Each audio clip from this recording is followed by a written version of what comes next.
Bienvenidos, espero que me escuchen. Uy, solo 19 personas, estamos graves.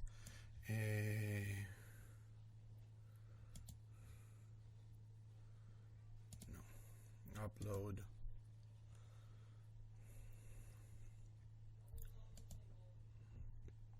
Ok.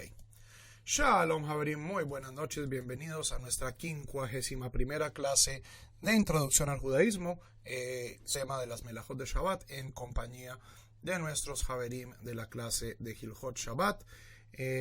La clase anterior habíamos leído la Mishnah del capítulo 7, Mishnah 2 de Masejet Shabbat, donde los rabinos listan las 39 categorías básicas de acción que están prohibidas en el Shabbat.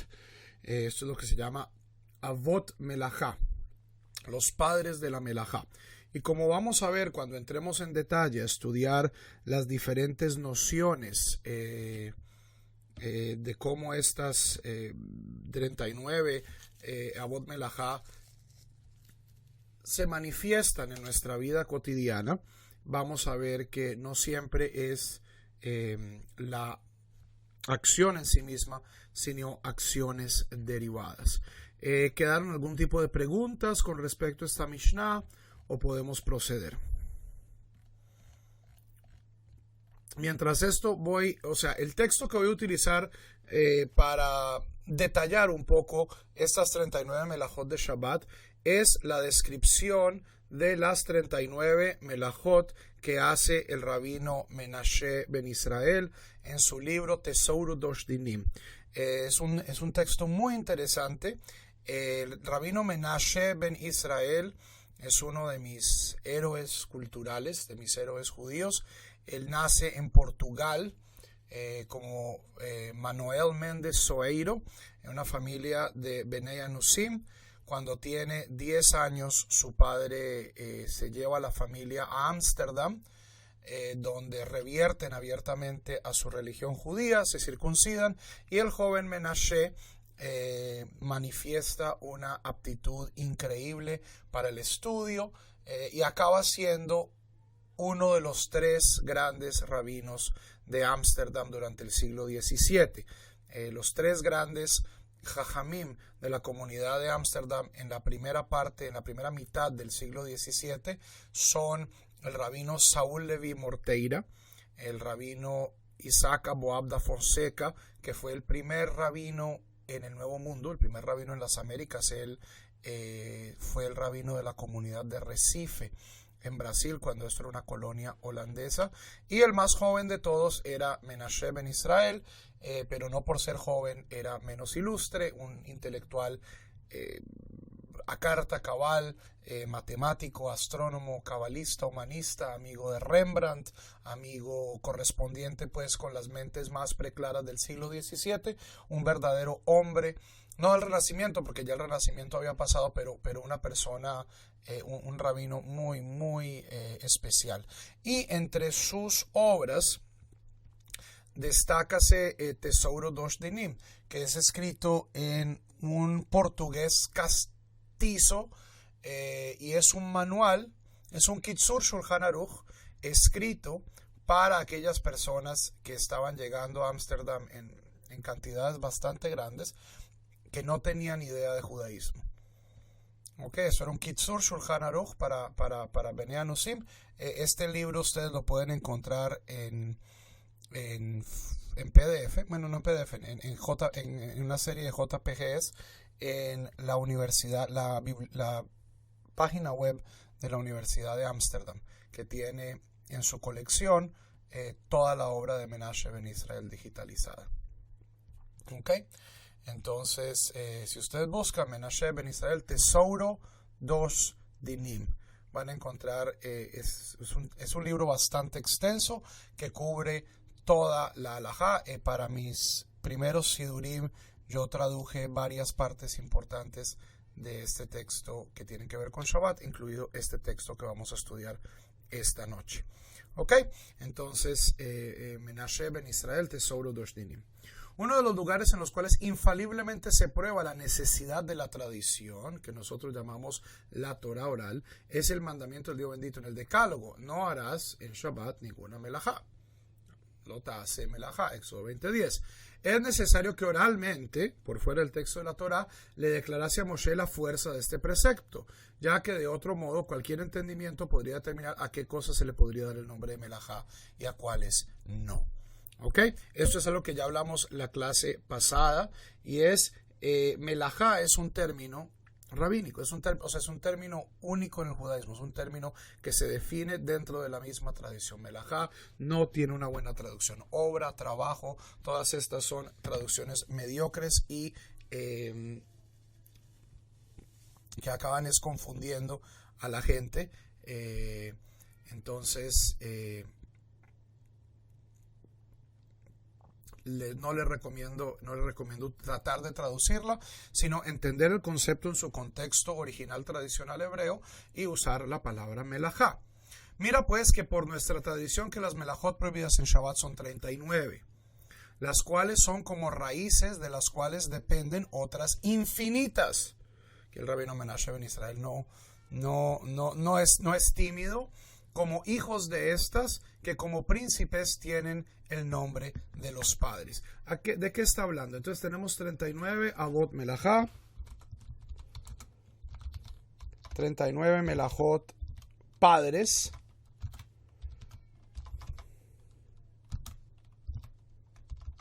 no, y de estas se desprenden, de cada una de ellas se desprenden acciones derivadas que son llamadas toledot, o generaciones, descendencias de estas avot melajá. ¿Ok? Y como ya habíamos hablado en la clase anterior, los rabinos en Masejet Hagigah describen las halajot de Shabbat como una montaña que pende de un cabello. ¿Por qué? Porque la verdad, pues, los versículos bíblicos que hablan sobre el Shabbat son relativamente pocos.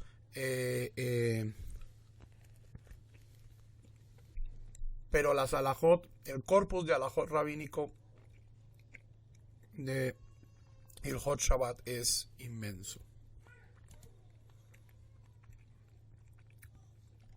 ¿Ok? Preguntas.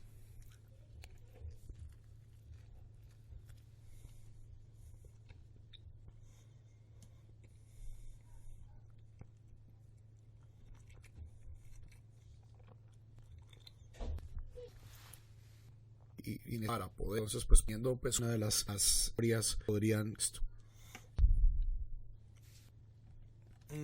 perfecto. Con las 39 me declaró Moshe con todas sus nuances y particularidades. Listaremos leyes dependientes. Ya la mayor tienen que ver con tres en particular: hacer escribir, construir, prender un fuego. Este estreso mental que tuvieron los rabinos para deducir todas estas melajot. Vamos a ir rápidamente y luego vamos a entrar en detalle con el texto del rabino Haim David Halevi. 1. Arar en el día de Shabbat es un gravísimo pecado. Asimismo, arrancar o cortar una hierba, podar una vid o igualar un campo, como todas las obras que dependen de tal principio. Es decir, en arar no es solo hacer surcos, arar también, por ejemplo, es aplanar tierra, nivelar tierra. Todas estas van a ser toledot de arar. 2. Sembrar. Cualquier cantidad que sea es transgresión, ¿no? La palabra que él utiliza es pecado, pero pues él está hablando recordemos para qué audiencia está hablando. Y por lo mismo, cortar los árboles para que crezcan. Podar es una toledad de sembrar. Incurre en este género de culpa quien pone morros de trigo o cebada en agua. ¿Por qué? Porque estoy germinando las semillas. Tercer melajá, segar, cortar, es decir, cosechar cereales, aunque sea en la cantidad de un higo, una cantidad mínima, o sea, el volumen de un higo, es transgresión. Asimismo, arrancar cualquier cosa donde ha crecido. No podemos cortar pasto, no podemos arrancar pasto. No puedo yo arrancar una fruta. especialmente en América Latina. Voy caminando por la calle y un mango, el mango tan hermoso, no puedo cosechar el mango en Shabbat.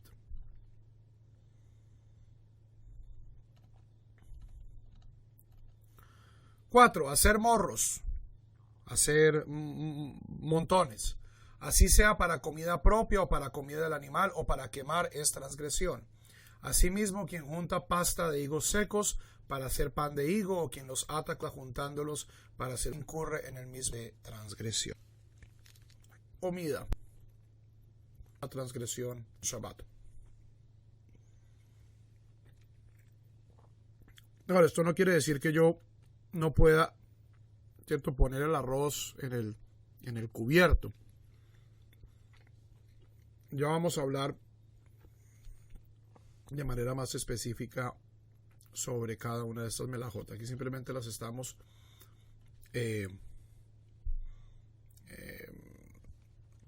explicando superficial. ¿Ok? Trillar es trillar. Entonces, el trigo. Luego de este trigo, el paso a seguir para poder hacer pan es trillar. ¿Cómo se hacía el trillado? Se ponía, se esparcía el trigo sobre una superficie plana, preferiblemente dura, y la persona se montaba en una tabla con clavos, con una tabla con superficie, y hacía como surf. O sea, le ponía un buey enfrente y el buey jalaba y la persona le pasaba varias veces al trigo por encima para separar de la espiga la paja. ¿Ok? Tengo madura, cuando yo tengo maduro, yo lo corto, y luego eso tiene que es la paja, y tengo la mies, tengo la espiga, que es donde está el trigo. ¿Ok? Y trillar es separar. Y esta es una de las melajot que va a tener más toledot que nos afectan específicamente. Cualquier cantidad es transgresión. Asimismo, pertenece a esta categoría ordeñar la leche de un animal cuadrúpedo o herirlo para proveer dash de agil. Tienen el mismo, a mí me vaya a servir dash. Pero sí puede dejarse en el vino o el agua puesto, ya que en ese caso se deshace. O sea, yo puedo derretir hielo y luego utilizar esa agua. Está prohibido para lavarse las manos con granizo, que sean esas cosas, darlas con una masa, estregarlas más trastes. Pero si yo voy a tener una esponja, tengo que tener mucho cuidado de no exprimirla. Yo, por lo tanto, tengo un cepillito con el que lavo la loza en Shabbat.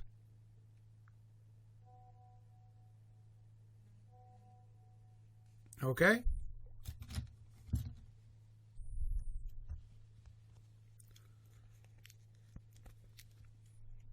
Preguntas.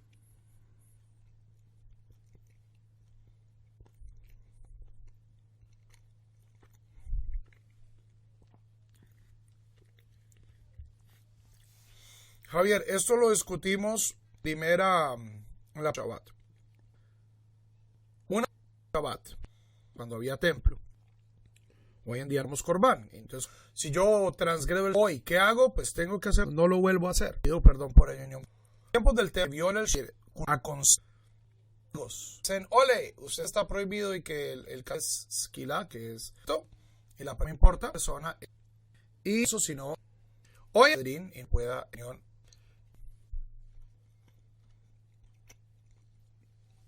Con respecto al hielo, ¿no se puede quebrar? No.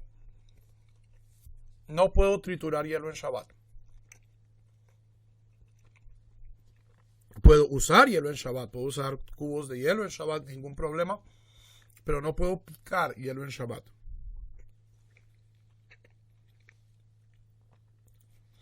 No, Teresa, ojo, si ustedes se ponen a hacer ese tipo de deducciones de que, entonces solo las cosas se pueden usar en su estado natural, se van a enloquecer. No hagan gezerot que los rabinos no hicieron.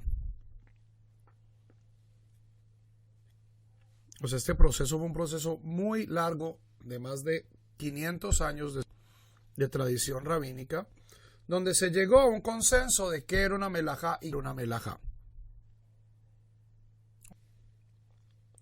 Desafortunadamente, desde ese entonces ha habido un proceso de inventarse Gezerot, de tratar de inventarse Toledot y sacar, y acaba uno haciendo la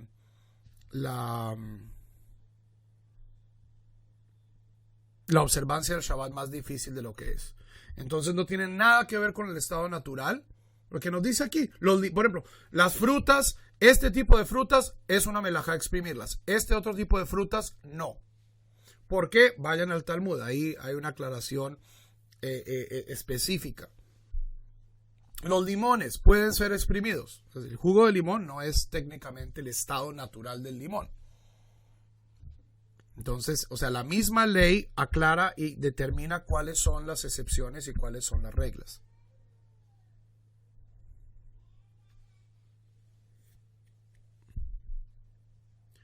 No es el mascón, Elmer, esa palabra. Pero no es muy imprimirla. Muy. Por eso te digo, no. Latos, ya lo dije. Si yo latos que estos, yo puedo, pero es irrelevante si a ti te pagan o no te pagan. Por eso, Javier, olvídense de que melajá es trabajo. Señora, le pagan por lo de la rabina solo. Pero realmente, más que eso es Shabbat el judaísmo. Les recomiendo las Beir Hot Shabbat. Ahí el tema es la tercera o cuarta clase de Amiral Goy, donde se dice que visión rabínica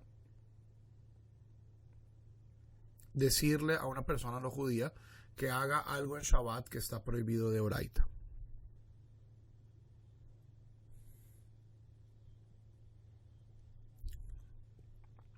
¿Por qué no se podría hacer shejejiano en Shabbat?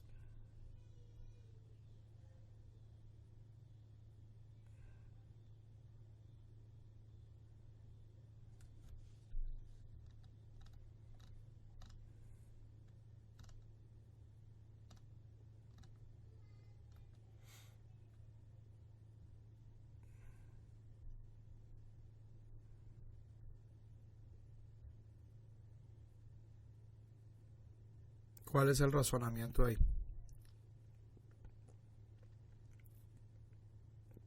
Bien, mientras escribes, leo la próxima. No, o sea, pero ¿por qué te parece que no? Shejejiano es una verajá. Shejejiano es una verajá que yo digo cuando estreno ropa, cuando como una fruta que no he comido en un año, cuando experimento una mitzvah que no he hecho en un año. Eso puede pasar en Shabbat.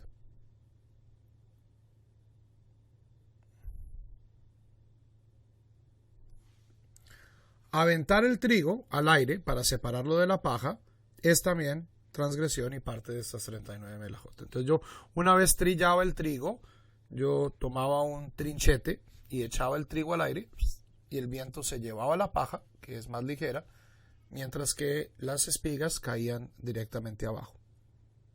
Eso es lizroa. Lizroa es sembrar. Moler, tohen, es una melajá. E incurre en este género de transgresión quien muele una pizca de especias o sal en un mortero. Pero esto mismo podrá hacer con el mango de un cuchillo. Es decir, especialmente Javerim, aquellas personas que tienen estos molinitos de pimienta. Esos molinitos de pimienta, para tener pimienta fresca en Shabbat, no se pueden usar en Shabbat. Eso es moler especias. Si yo quiero pimienta en Shabbat, entonces tengo que hacerlo o con el mango de un cuchillo o con una piedra, con algo así más bien rudimentario, o preferiblemente tener ya pimienta en polvo.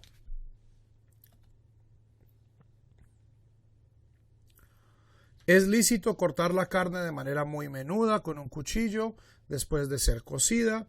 No es lícito rallar queso. Hierba o ensalada pueden ser cortadas como sea para comerla luego. Es decir, si yo voy a hacer una de estas, se llama ensalada israelita, que es tomate, cocombro y cebolla. ¿Está? Entonces, en ese caso, mientras yo me vaya a comer la ensalada en Shabbat, bien. Yo no puedo picar ensalada pues para el lunes o para el domingo o para el martes. ¿Ok?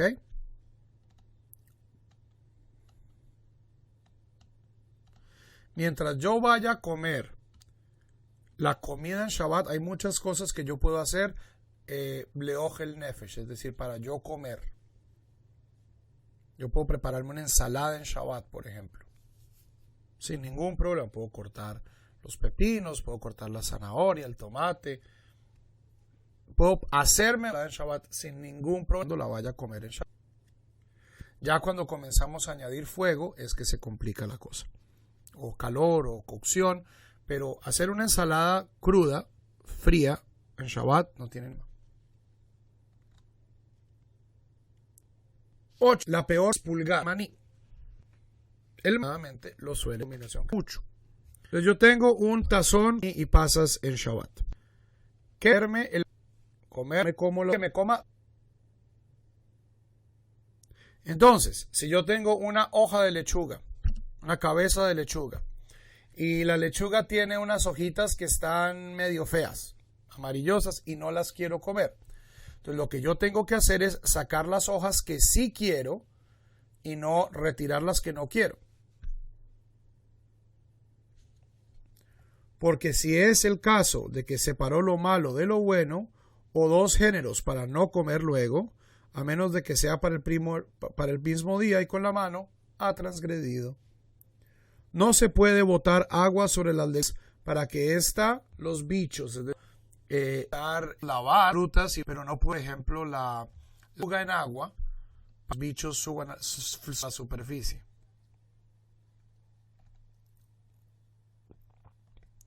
Vino claro o agua clara es lícito pasar por coladera para hacerlos más claros.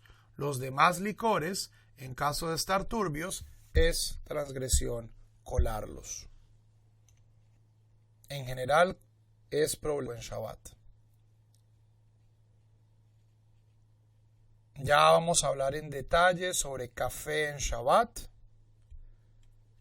Hay mucha gente que no piensa que el café sea kasher de ninguna manera. Hay otras personas que sí. Hay gente que piensa que solo el café instantáneo es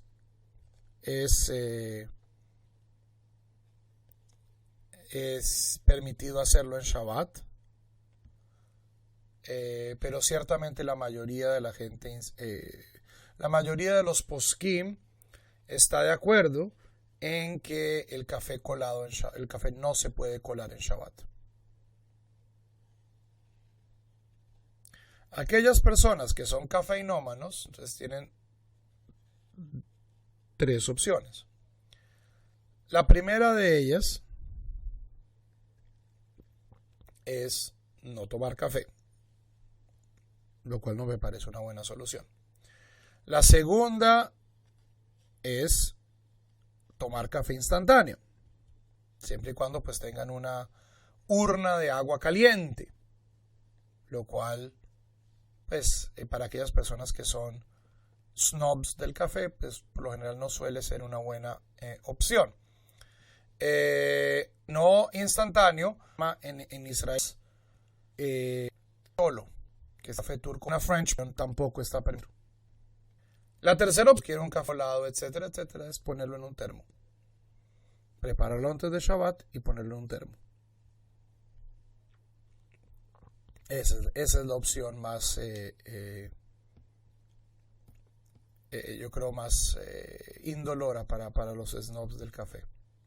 A mí me gusta el café instantáneo. Yo sí no le tengo problema al café instantáneo.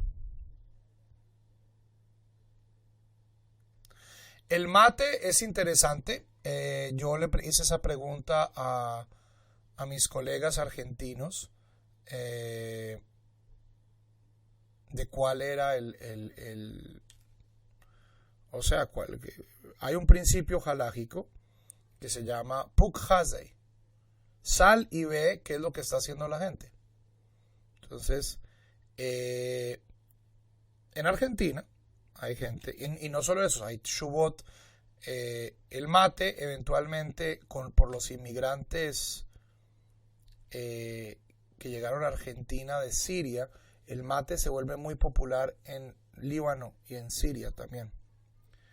Y los rabinos en Siria tomaban mate sin ningún problema. Los judíos observantes de antaño tomaban mate sin ningún problema.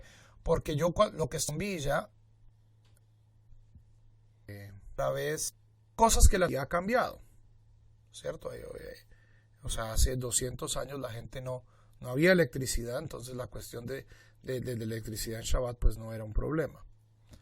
Pero también hay una cuestión, y es una cuestión pues, a mí como rabino mazortí no me afecta tanto, pero que la gente sí nota que en los últimos 30 años ha habido un movimiento hacia la derecha halágica, ¿cierto? Cada vez más restrictiva, y esto se ve con lujo de detalles en las halajot de Shabbat.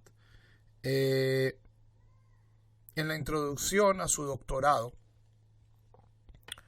el rabino Beni Lau es uno de los rabinos ortodoxos modernos más importantes de Israel. Él es hijo del rabino Meir Lau, que es antiguo gran rabino de Israel, el rabino Ashkenazí. Y él habla de que él toda la vida en Shabbat se lavaba los dientes. Es lo que él hacía en la casa de él, pues, se lavaba los dientes. Y que cuando él llegó a una pinimia, a una yeshiva interna, escándalo, que como así, lavaba los dientes en Shabbat. Y que pues él descubrió, de acuerdo al concepto halágico corriente, está prohibido.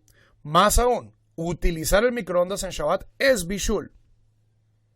O sea, independientemente si es permitida o no es prohibida, lo cual es un debate importantísimo de los Achronim, yo no puedo cocinar en Shabbat. Meter algo en el microondas es cocinarlo.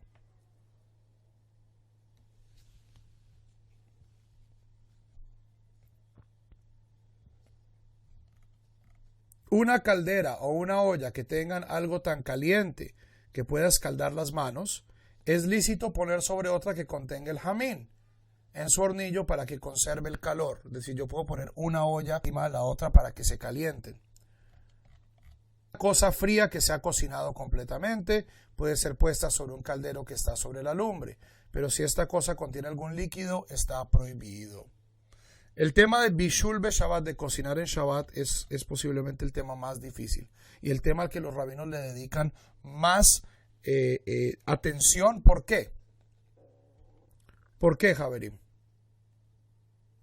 Porque es la trampa suprema. Echa la ley, echa la trampa. Un segundito que aquí estaba yo.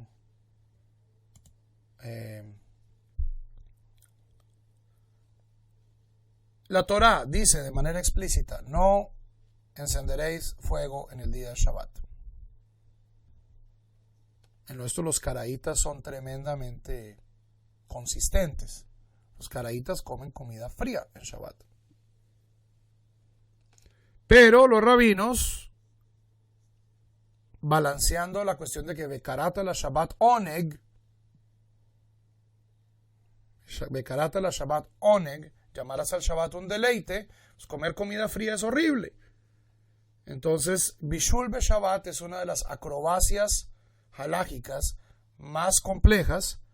Es algo que requiere trabajo, requiere preparación, pero pues en mi opinión es, comer caliente en Shabbat es un placer.